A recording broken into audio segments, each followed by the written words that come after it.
হাসিনা বলতো 20টা হুন্ডা 10টা গুন্ডা নির্বাচন ঠান্ডা। আর আজকে রুমিন ফারহানা, যিনি হাসিনার কাছে ফ্ল্যাটের জন্য আবেদন করেছেন, হাসিনার পতনে সবচেয়ে বেশি কষ্ট পেয়েছেন, সম্প্রতি ব্যারিস্টার রুমিন ফারহানাকে ঘিরে জাতীয় নাগরিক রাজনীতির আলোচিত মুখ হাসনাত আবদুল্লাহর একটি বক্তব্য সামাজিক যোগাযোগ মাধ্যমে ব্যাপক আলোচনার জন্ম দিয়েছে।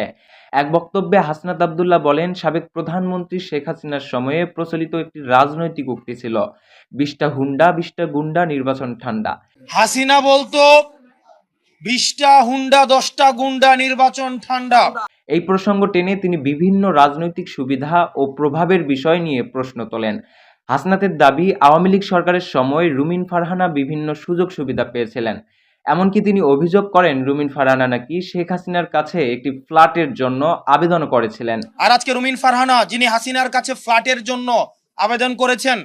তবে এ বিষয়ে এখন পর্যন্ত রুমিন ফারহানার পক্ষ থেকে কোনো আনুষ্ঠানিক প্রতিক্রিয়া পাওয়া যায়নি। হাসনাত আবদুল্লাহর এই বক্তব্য প্রকাশের পরপরই বিষয়টি নিয়ে সামাজিক যোগাযোগ মাধ্যমে শুরু হয়েছে তুমুল আলোচনা। কেউ তার বক্তব্যের পক্ষে মত দিচ্ছেন, আবার কেউ অভিযোগগুলোর সত্যতা নিয়ে প্রশ্ন তুলছেন। আন্তর্জাতিক অঙ্গনে নতুন এই বিতর্ক শেষ পর্যন্ত কোন দিকে গড়ায় সেটি এখন দেখার বিষয়।